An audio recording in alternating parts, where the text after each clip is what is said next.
சிவாய நம. அனைவருக்கும் இனிய காலை வணக்கம். இது உங்கள் விஜயலட்சுமி நாகப்பனின் காலை பதிவு. திருவருளும் குருவருளும் துணை நிற்க தெய்வசேக்கிழா பெருமான் அருளிய பெரிய புராணம் என்னும் சிறப்புடைய திருத்தொன்ற புராணத்தினை நாம் சிந்தித்துக் கொண்டிருக்கிறோம். அதிலும் குறிப்பாக வாயிலார் நாயனார் புராணம். இன்று நாம் 5வது திருப்பாடலை சிந்திக்க வேண்டும். சிந்தனைக்குள் செல்வதற்கு முன்பு இந்த திருவருள் விஜயலட்சுமிங்கிற யூடியூபை தயவு செய்து சப்ஸ்கிரைப் செய்துவிட்டு மேற்கொண்டு தொடருங்கள் அப்படின்னு பணிவோடு கேட்டுக்கிறேன்.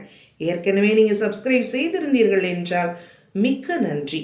சரி, இந்த திருப்பாடலை முதலில் அடியேன் ஓதுகிறேன். திருச்சிற்றம்பலம். வீதி எங்கும் விழாவணி காலையர் தூது இயங்கும் சுரும்பணி தோகையர் ஓதி எங்கும் ஒழியா அணி நிதி பூதி எங்கும் புனை மணி மாடங்கள். திருச்சிற்றம்பலம். இந்த திருப்பாடலை சற்றே அன்வயப்படுத்தி கொண்டு கூட்டி பொருள் பார்த்தால் மிகச் செம்மையாக விளங்கும். முதல் அடி வீதி எங்கும் விழாவணி காளையர். அந்த விழா அணி வரைக்கும் பொருளை பார்த்துக் கொள்வோம். இந்த எந்த வீதியை இங்கே குறிப்பிட்டிருக்கிறார் நம்முடைய தெய்வசேக்கிழார்? மயிலாபுரிங்கிற திருத்தலம். அந்த திருத்தலத்தில் இருக்கிற வீதிகள் எங்கும் எப்படி இருக்கிறதாம்? விழா கோலம் போன்றிருக்கிறதாம். அப்படின்னா அங்கே அலங்காரங்கள் நிறைந்திருக்கின்றனங்கிறது பொருள். அந்த வீதிகளை எப்படி அலங்காரம் செய்திருப்பார்கள்? அழகிய மாவிலை தோரணங்களை கட்டியிருப்பார்கள், வாழை மரங்களை கட்டி.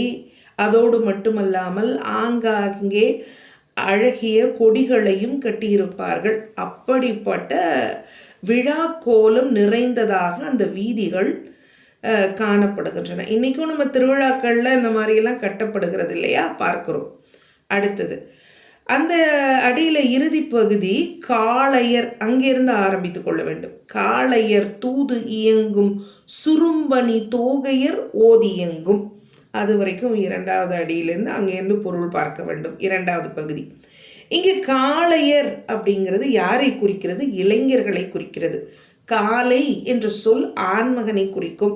காளையர்னா அந்த இளையோர்களாக இருக்கப்படுபவர்கள்.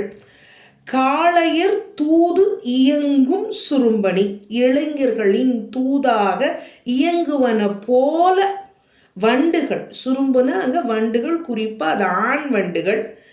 தோகையர் ஓதி, ஓதிங்கிறது பெண்களோட கூந்தலை ஓதின்னு சொல்லுவாங்கங்க. தோகையர்ங்கிறது இங்கே பெண்களை குறிக்கிறது.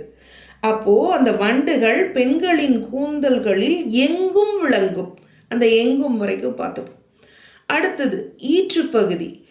அதுக்கு 4வது அடியில் பூதி புனைமணி மாடங்கள் எங்கும். அந்த எங்குமை இறுதியில் போட்டுப்போம்.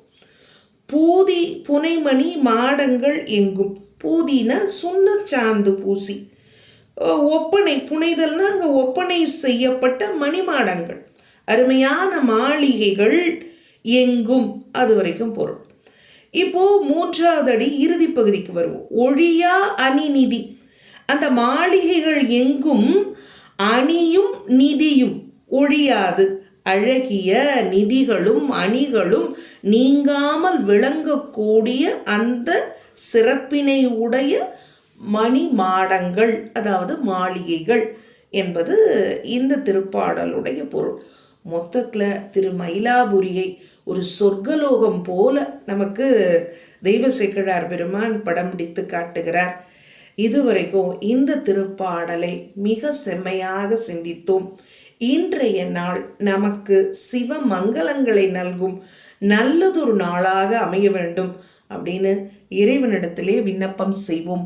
தென்னாடுடைய சிவனே போற்றி, எந்நாட்டவர்க்கும் இறைவா போற்றி, காவாய் கனகத்திரளே போற்றி, கைலை மலையானே போற்றி போற்றி. ஓம் நம சிவா.